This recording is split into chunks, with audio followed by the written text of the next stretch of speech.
A spokesman for the U.S.-led anti-Daesh coalition said the ceasefire agreement covered all fronts. Iraqi government forces and the Iranian-backed Popular Mobilization launched a surprise offensive on October 16th in retaliation to a September 25th referendum on independence organized by the Senior Palestinian official Hanan Ashrawi said Israeli plans to incorporate West Bank settlements blocks around Jerusalem into the city could kill hopes for an independent Palestinian state. Ashrawi said Israel was in the business of prolonging the military occupation and not ending it, legalizing the presence of extremist Jewish settlers on Palestinian soil and completing the total isolation and annexation of Palestinian Jerusalem.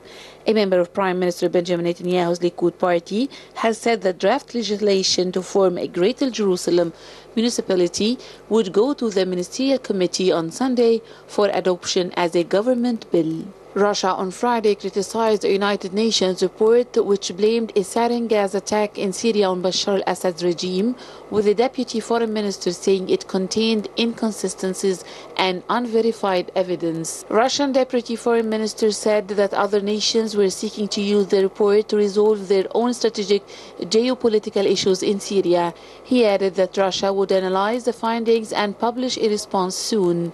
More than 80 people died on April the 4th when sarin gas projectiles were fired into Khan Shaykhun, a rebel-held town in the Idlib province on northwestern Syria. UN Human Rights Chief Ziad Ra'id al-Hussein said on Friday that the humanitarian situation in the besieged eastern suburbs of Damascus is an outrage and parties to the conflict must allow food and medicine to reach at least 350,000 trapped Syrians.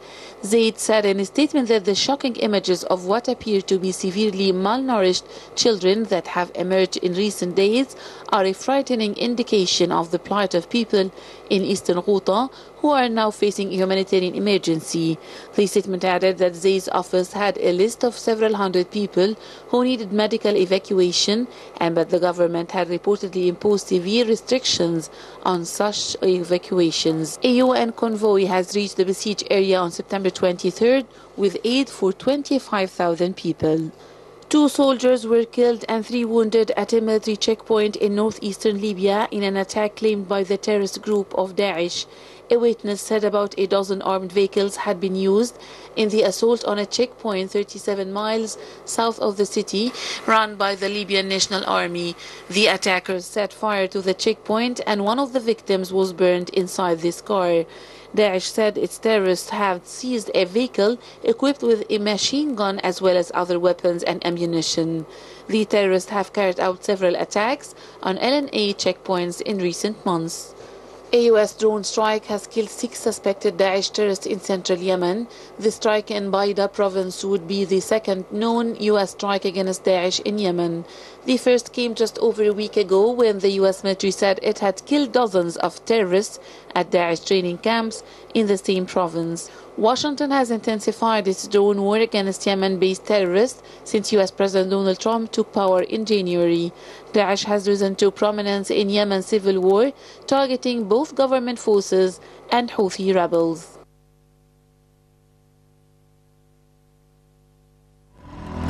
Be the first to know.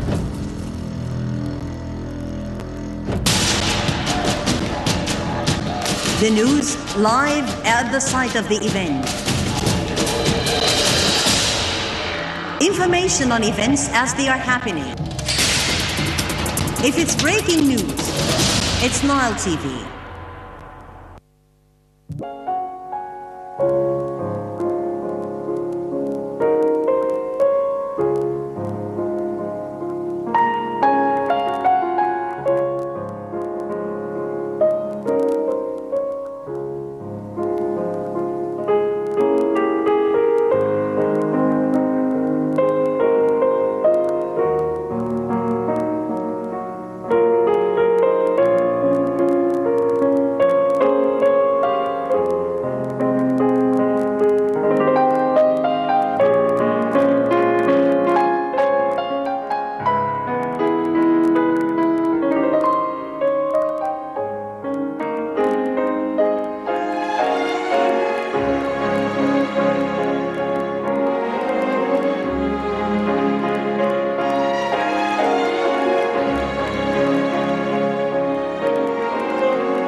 Right, welcome back, and to our topic of today. Let me first welcome our distinguished guest, Ambassador Mohammed Shazli, former Assistant Foreign Minister. Thank you for being with us. The pleasure is all mine, thank you. And today, as I said at the very beginning, we're speaking about the Iraqi Kurdish latest developments, and this has taken center stage of the situation in this area, particularly after Iraq advancements over Daesh, and same with Syria. Let me first start with asking you, sir, about what is the blue line, the 2003 blue line, this agreement that took place between the Iraqi authorities after the invasion, and of course the US invasion, of course, and the Kurdish authorities. What is it exactly? This is stated clearly in the Iraqi constitution that the Kurds have a right to self-government in their territory, which is delineated in the constitution. It states what the Kurdish territory is. Due to the recent events of Daesh infiltrating into Iraq and proclaiming itself in several of its territories, there has been a strong military confrontation with Daesh. I think that external forces have beefed up the Peshmerga, the armed faction of the Kurds. They were very well equipped, armed, and trained. And same forces. And yes. And even the international media, they put a very strong limelight on them. If you have been following what is happening in Iraq, you will find that the international media portrays the Peshmerga forces fighters, carrying the Kurdish flag without the Iraqi flag. And praising, their courage, their discipline, their war effort, and so on. This gives a very strong push to the Kurds, and they started infringing on the constitution. They started flying the Kurdish flag. We'll get to this point, but just for people to understand why Iraqis are saying it's unconstitutional, why Iraqis are rejecting such a demand, because it is very much portrayed worldwide as if the Iraqi authorities are really not giving the Kurds their own rights, especially after what they did. Let me ask you, what is semi-autonomous? What does this mean? Why the Iraqi authorities gave the Kurds at that particular time, we're speaking about 2003, just after the US invasion to Iraq, why did they give them this semi-autonomous authority, particularly in 3 provinces, Arbil, Dahuk, and Sulaymaniyah? Yes, this is to the north. What is the semi-autonomous? What does this mean? Why the Iraqi gave them at this particular time such an authority? this agreement was reached at a time when the Iraqi central government was at its lowest ebb. If it exists at all. As you say, or even if it hardly existed in reality. The Iraqi army was disbanded, the security forces were disbanded, they were acting by dictation from the American military authority.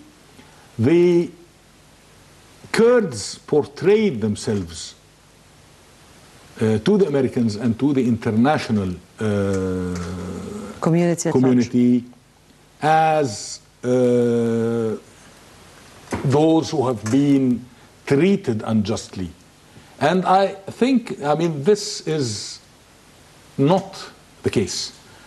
The Kurds were maltreated by Saddam Hussein. Okay, every Iraqi was maltreated by Saddam Hussein.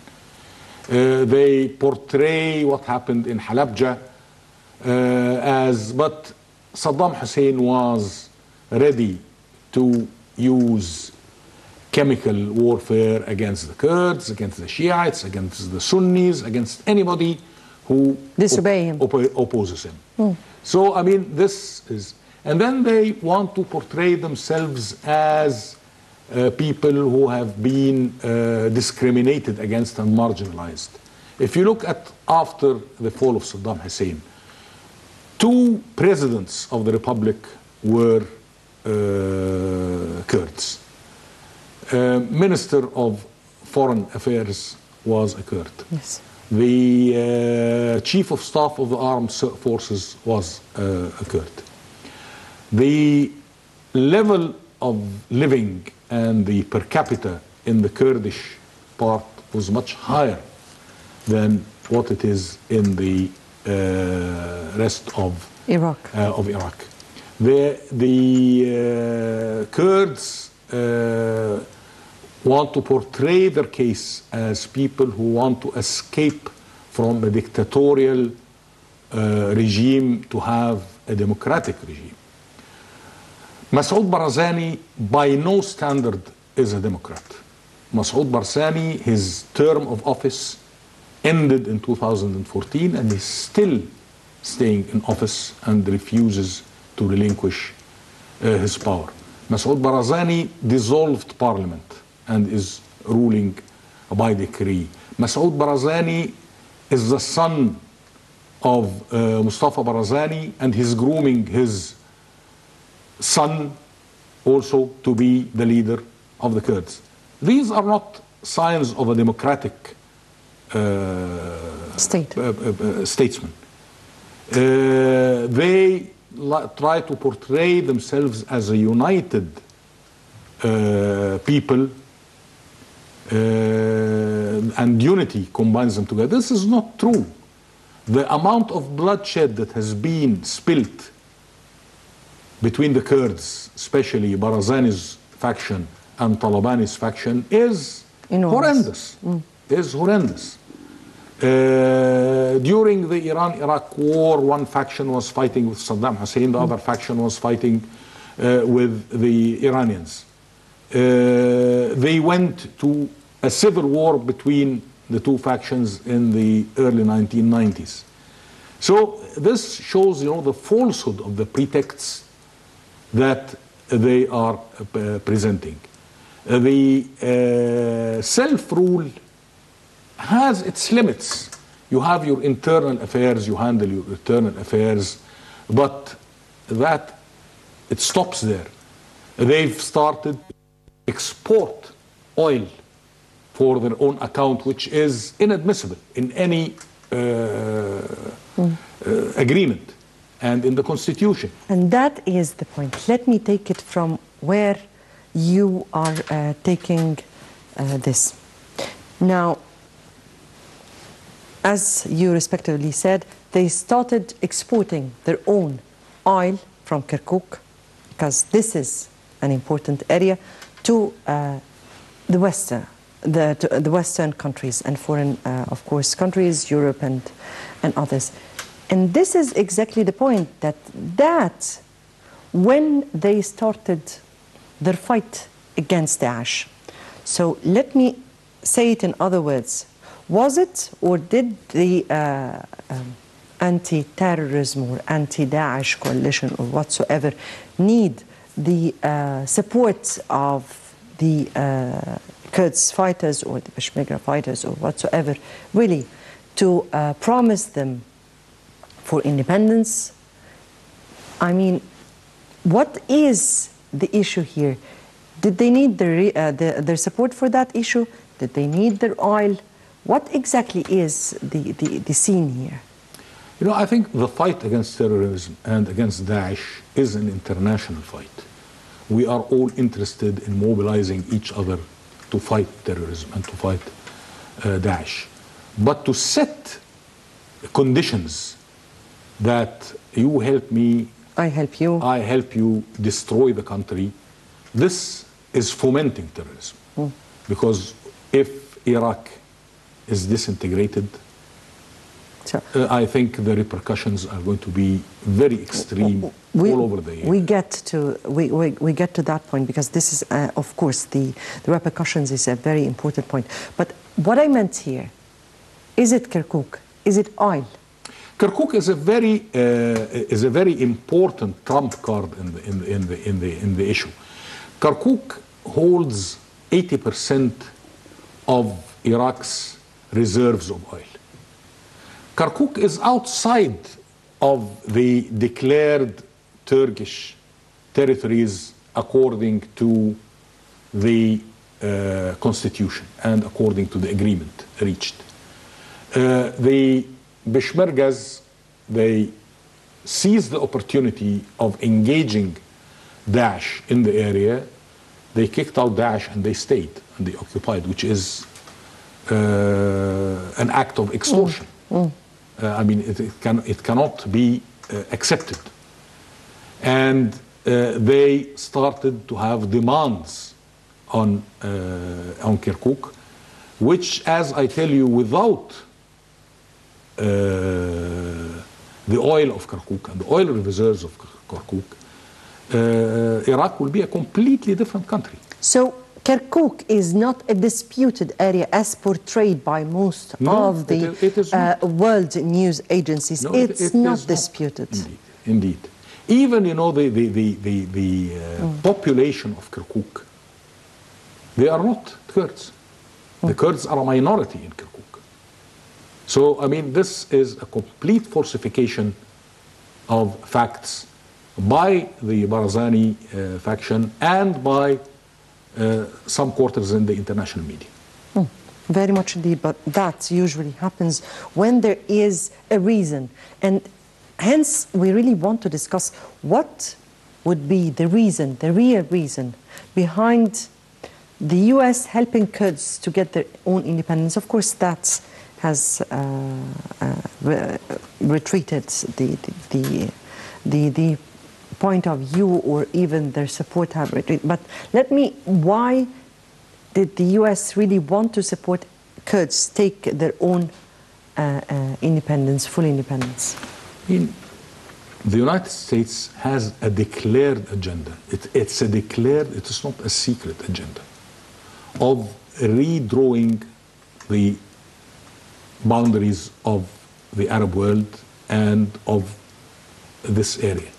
You've had Condoleezza Rice saying constructive chaos. You've had articles in there was a very flagrant article in Time magazine showing, you know, the new frontiers and borders of the Middle East. The Western media and the Western academia and the Western political arena has stopped using the term the Arab world.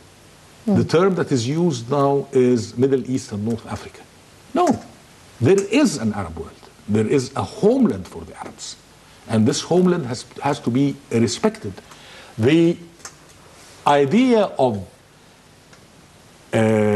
drawing the borders according to racial or according to religious or ethnic we have seen that ethnic countries are the worst countries in history.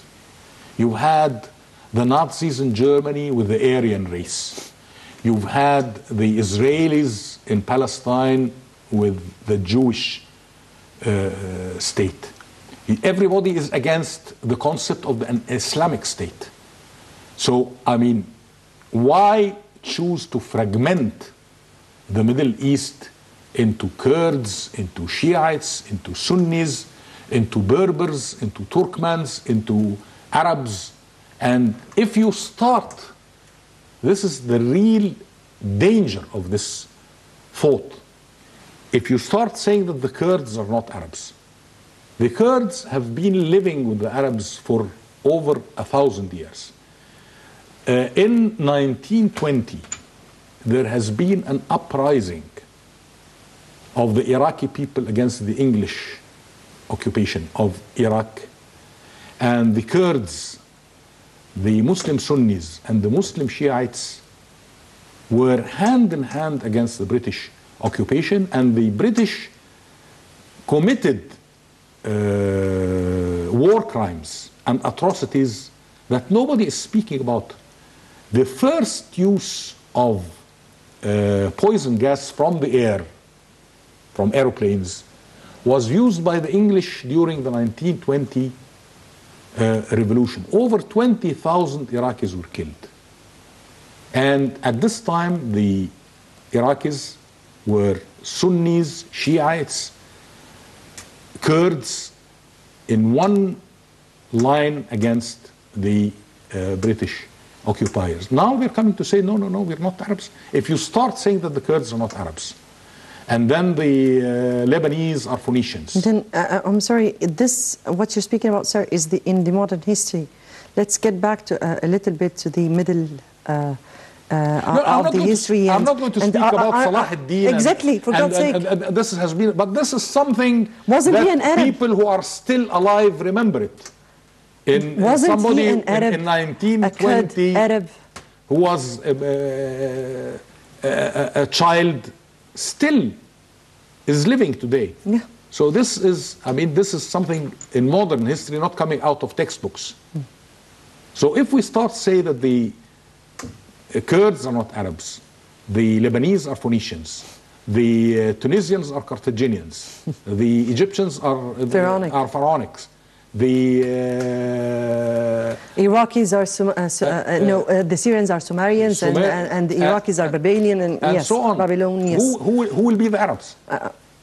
This is, I mean, this is the danger of this concept, which we have to realize, and we have to stand very firmly against it. I personally congratulate the Iraqi government for the firm stand it has took against this secessionist movement. This is not, unfortunately, some people are calling it liberation movement or independence movement. No, this is not the liberation movement. This is a secessionist movement that aims at destroying one of the pillars of the Arab world. Yes. Before we continue on, let me take this report on the latest Iraqi Kurdish developments. Let's watch the report and we'll come back for discussion.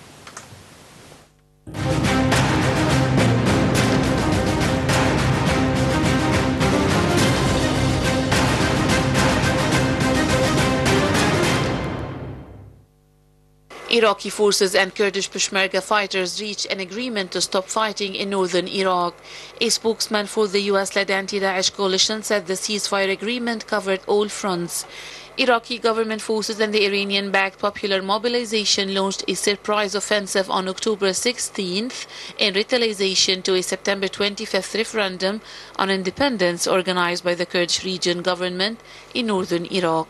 An offensive aims to capture so-called disputed territories claimed by both the KRG and the Iraqi central government, as well as border crossings and key oil facilities. The oil-rich city of Kirkuk fell on Iraq's forces without much resistance on October 16th, but the Peshmerga began to fight back forcefully as they withdrew closer to the core KRG territory. The most violent clashes happened in the northwestern corner, where Peshmerga are defending land crossing to Turkey and Syria and an oil hub that controls KRG crude exports. Meanwhile, Iraqi forces recaptured from the Daesh terrorist group several military bases and villages as they launch a push to wipe out the terrorist stronghold in the country. The start of the keenly awaited offensive that the U.S. coalition fighting Daesh has dubbed the last big fight of the campaign came even as Iraqi forces launched a new operation against the Kurds. There had been fears the bitter dispute that had raged between the Baghdad government and Iraqi Kurdish leaders since they held a referendum for independence last month would hamper the battle against Daesh.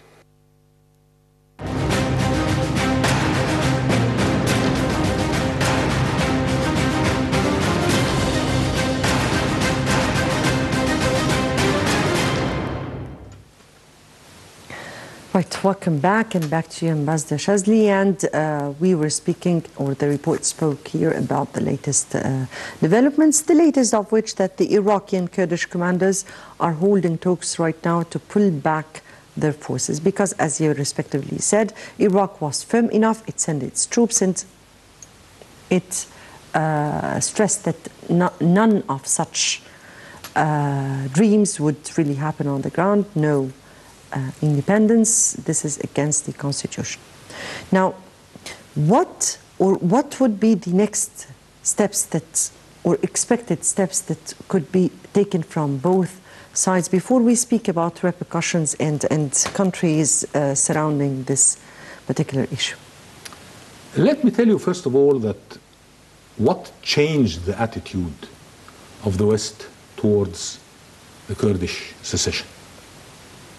I personally believe that what happened in Catalonia and what is happening in Italy, where two provinces are also vying for self-rule, has... I guess it's Lombardia and Padova, yeah, in Italy.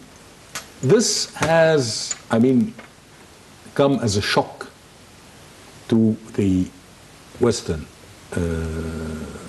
forces, and they saw that their arguments against the independence of Catalonia and independence of the Italian provinces, and there is dialogue over Scotland and so on.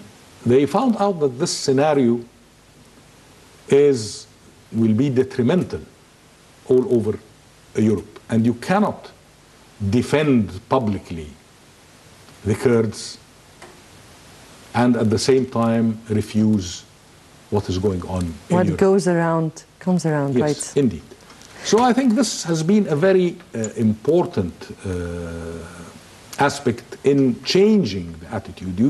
The Kurds until very recently were glorified and were looked at sympathetically, that they have a cause and so on, and then all of a sudden this stopped. So let us just stand still and think, what has brought this change? Really, here, is it because of the of such movements for separation and for independence, even economically, because what they're speaking about in Italy is a little bit different than what is going on in Spain. They're speaking about economic independence. But anyway, is this a main reason for the U.S. to retrieve from supporting Kurds for independence? Yes, could be understandable from Europe, such an issue. But yes, the U.S. Europe is the ally of the United States. Europe is NATO for the United States. They have to take into consideration what repercussions are going to happen in Europe. Especially at a time where, the President of the United States, Mr. Trump, has already antagonized the Europeans by saying that they're not carrying enough burden of their defense and that the United States is paying what is more than what is due to its share. I don't think he can antagonize the Europeans further. It will create a very serious situation in NATO.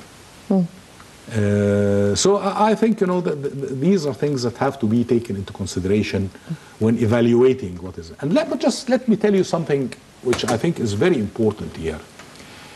Even if, Catalonia secedes from Spain, and even if Lombardy and Padua secede from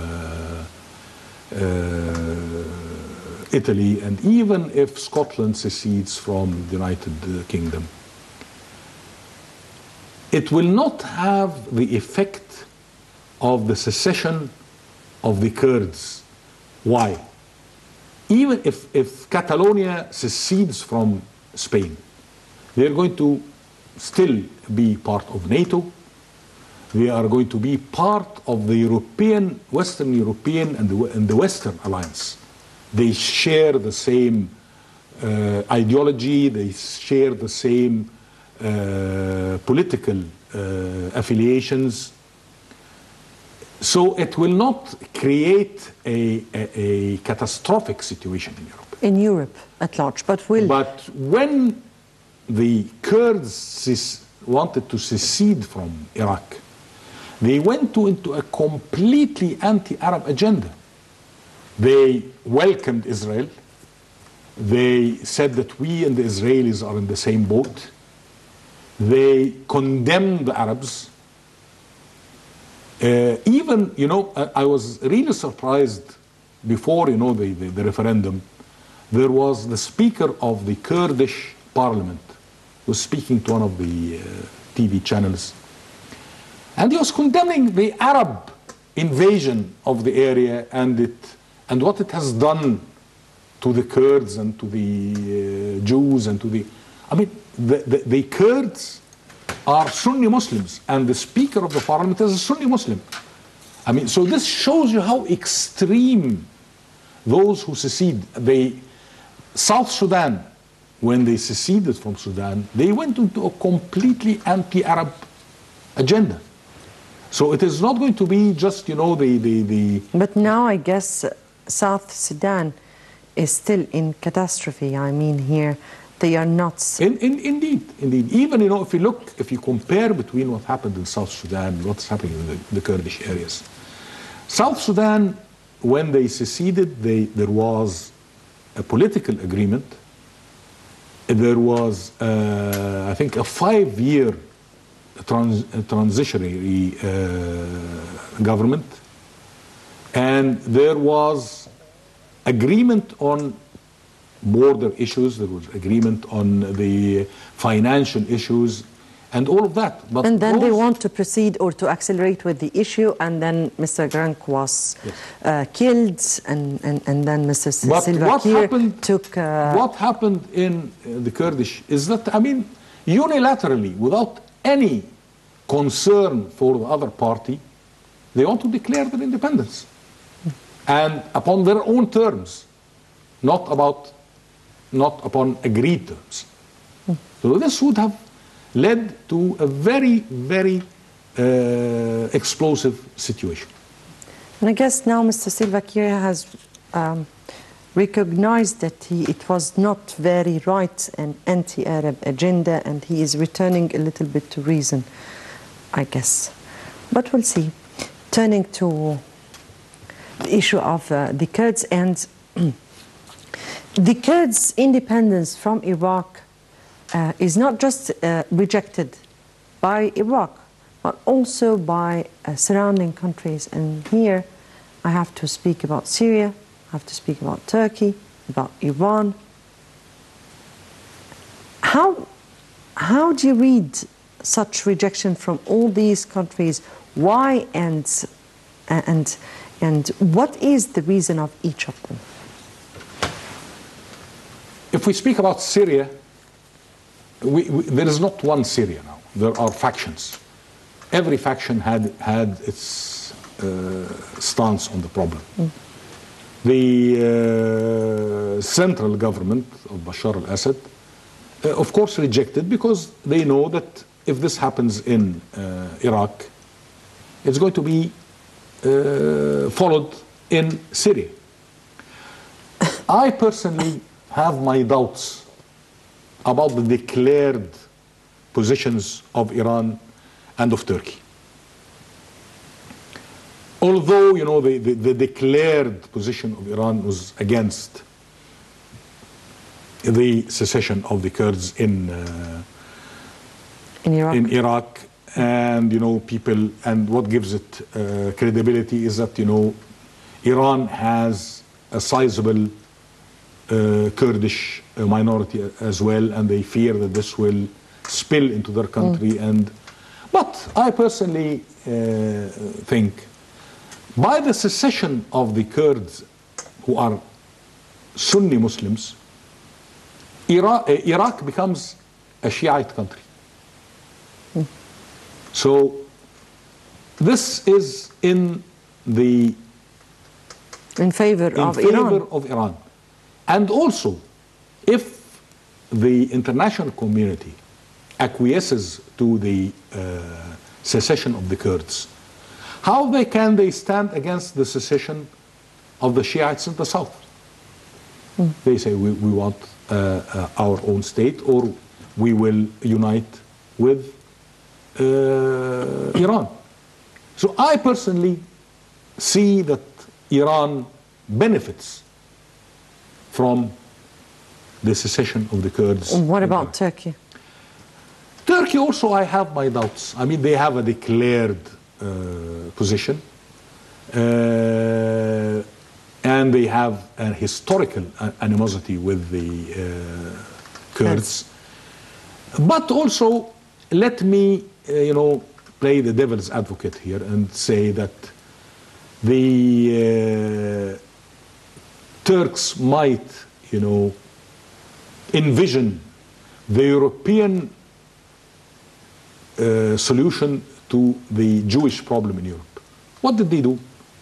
They founded Palestine, an Arab land, and they created a Jewish state, and the majority, or a large majority, of the Jewish people in Europe went and settled in Palestine. So they solved the Jewish problem in Europe at the expense of the Arabs.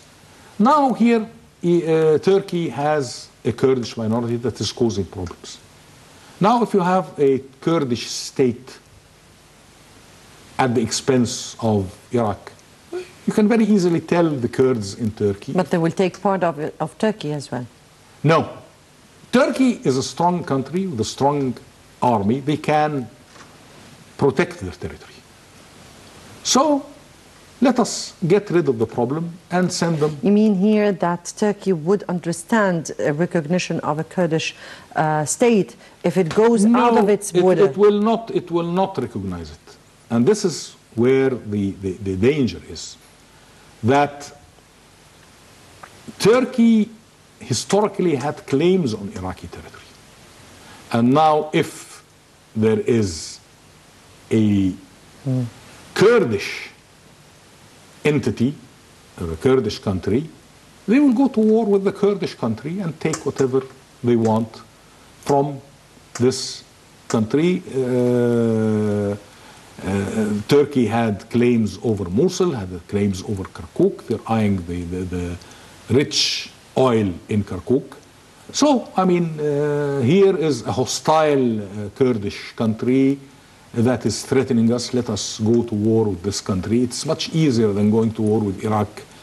And so I have my doubts about the real agendas of Iran and the real agenda of Turkey.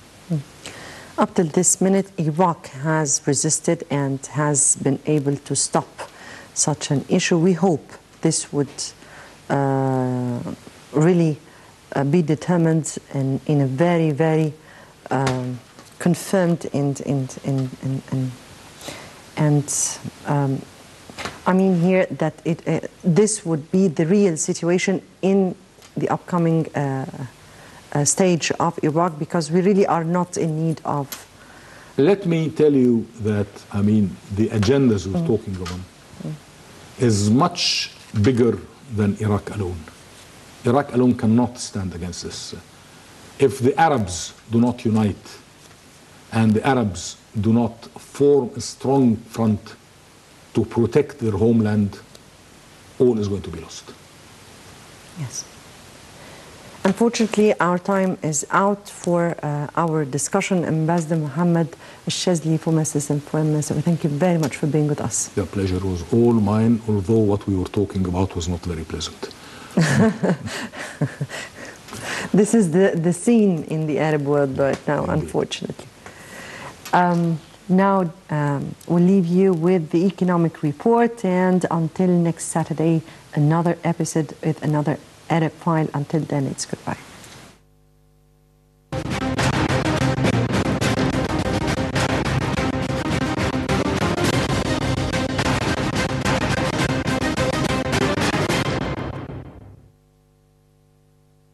Minister of Investment and International Cooperation Dr. Sahar Nasr concluded her visit to Saudi Arabia on Thursday. On the sidelines of the Investment Future Initiative Conference, the minister held several meetings with a number of investors.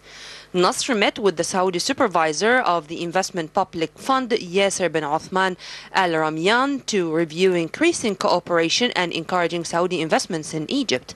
The conference was presided by Saudi Crown Prince Mohammed bin Salman, who is the chairman of the Investment Public Fund of the Kingdom.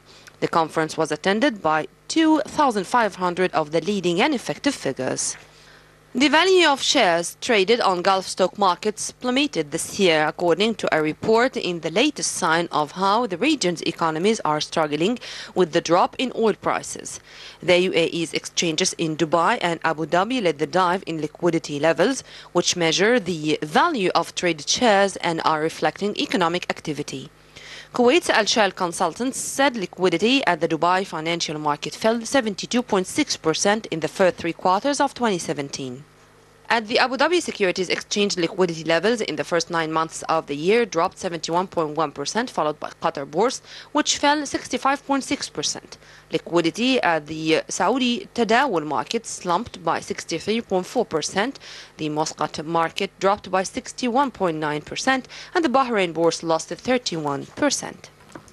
Saudi Oil Minister Khalid Al-Falih said in Baghdad that the global oil market is improving and stabilizing. In a speech at the opening of the Baghdad International Exhibition, Falih praised the cooperation between Iraq and Saudi Arabia, which he said contributed to the improvement and stability being seen in the oil market. Falih is the first Saudi official to make a public speech in Baghdad for several decades. Lebanon's parliament has approved the country's first budget in 12 years after the government failed to do so amid past political crises. The budget was approved after 3 days of discussions by parliament.